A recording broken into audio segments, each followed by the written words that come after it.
महात्मा सांगा को गाली दी तब भी आपके लोग सदन में थे। जब ऐसे नहीं चलेगा काम कि गाड़ी में बैठ के आए, यहां शिकल दिखाई, रील बनाई और घर। क्या यार बंधुआ मजदूरों की तरह कब तक रहोगे? आप लोगों का ये दुर्भाग्य है कि इस मंच पे हमेशा जब भी चर्चा हुई, हमेशा पार्टियों का विरोध हुआ, हमेशा नेताओं पे सारी चीजें थोप दी गई। ये सांसद खराब है, ये पार्टी खराब है, ये नेता खराब है। और जब भी 5 साल के बाद चुनाव आए तो हमने बदला क्या? 75 साल में या तो पार्टियां बदली या नेता बदले, सांसद बदले, विधायक बदले, लेकिन हमने कोई व्यवस्था परिवर्तन के लिए लड़ाई नहीं लड़ी। और यही हमारा दुर्भाग्य है कि हम सत्ता बदलते रहे। पहली बार सन 52 में चुनाव हुए देश में, रियासतें चली गई, फिर सीलिंग आई तो जमीन चली गई, फिर जमीन जाने के बाद आपका सम्मान बचा तो SC ST जैसा कानून लाया गया। आपके बच्चों की नौकरी पे डाका डालने के लिए इसी देश में आरक्षण जैसा एक कुपोषण आया। लेकिन आप लोगों का दुर्भाग्य क्या है? आप लोगों का दुर्भाग्य ये है कि आप समाज छोड़ सकते हो, अपने नेता को छोड़ सकते हो, लेकिन पार्टियों को आप छोड़ नहीं सकते। और इसीलिए आज आप बार बार कभी दिल्ली की धरती पे, कभी यहाँ देशनोक की धरती पे, कभी उत्तर प्रदेश की धरती पे आपके नेता आपको बुलाएंगे, लेकिन आप आओगे जरूर। लगा एक रोग जाति में छुटाना किसके बस का है? हमें कहने की आदत है, तुम्हें सुनने का चस्का है। इससे ज्यादा कोई व्यवस्था परिवर्तन नहीं। हो गई है पीर परवसी। पीर मतलब अब पीड़ा। हो गई है पीड़ परवसी। वो पीड़ कौन सी है? UGC की, SC ST की, आरक्षण की। हो गई है पीड़ परवसी, अब पिघलनी चाहिए। अब हिमालय से कोई नई गंगा निकलनी चाहिए। और सिर्फ यात्रा करना हमारा मकसद नहीं, हम चाहते हैं कि अब ये तस्वीर बदलनी चाहिए, अब ये कानून बदलना चाहिए।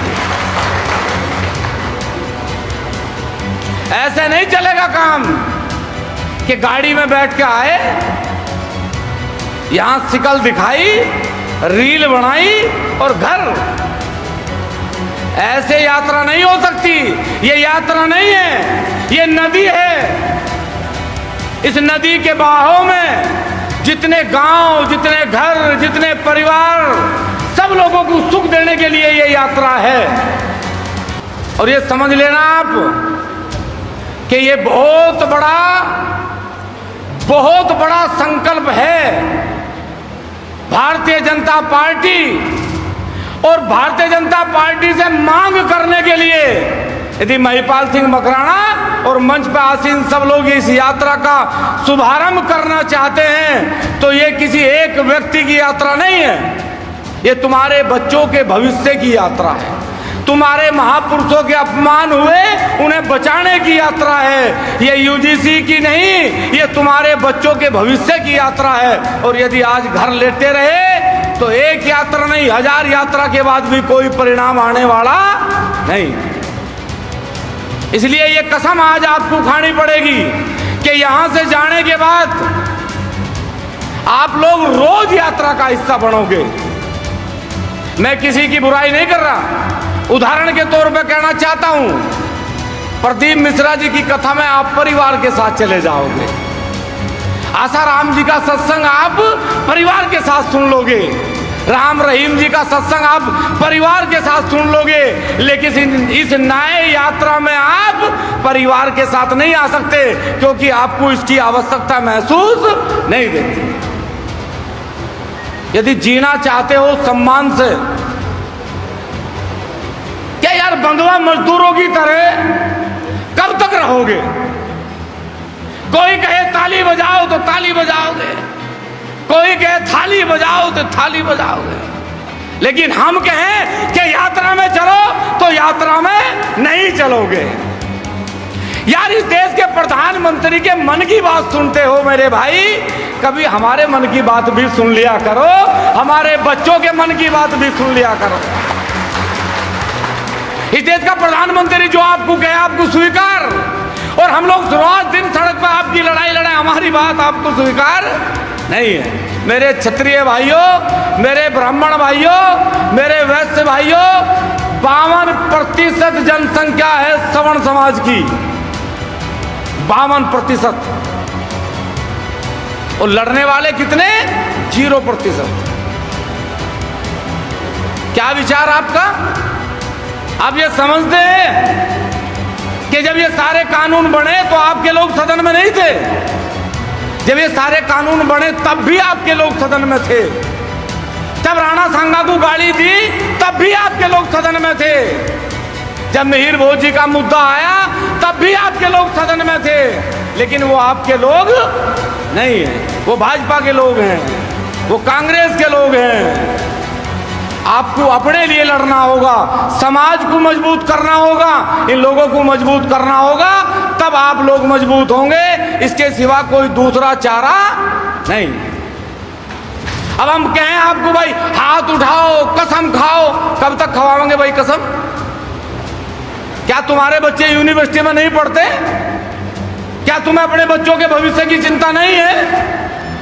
ये कोई बताने की बात है कि यूजीसी क्या है, एससी एसटी क्या है, आरक्षण क्या है?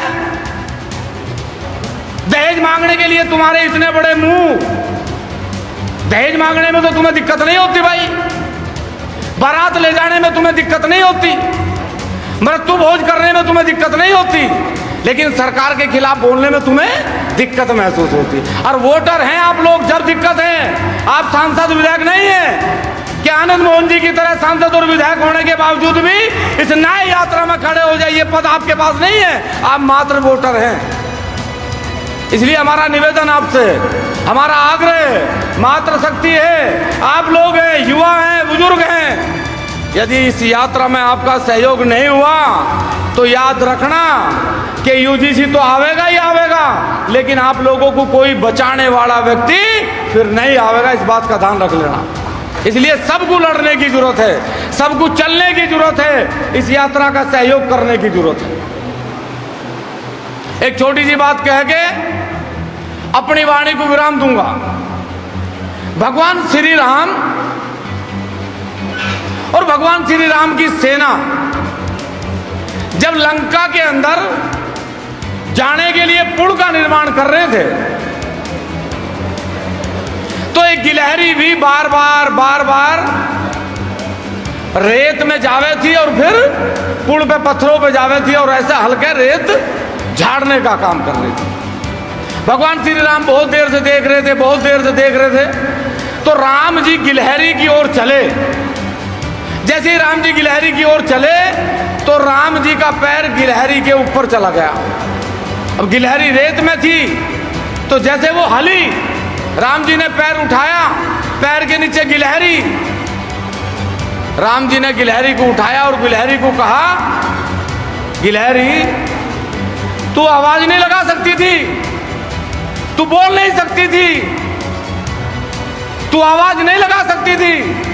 तो गिलहरी ने जो कहा साहब वो सुनने की जरूरत है। गिलहरी ने कहा, हे राम, यदि किसी और का पैर मेरे ऊपर होता तो मैं आवाज लगाती जय श्री राम, लेकिन मेरा पैर, मेरे ऊपर पैर ही तुम्हारा है, इसलिए हे प्रभु मैं आवाज किसे लगाती।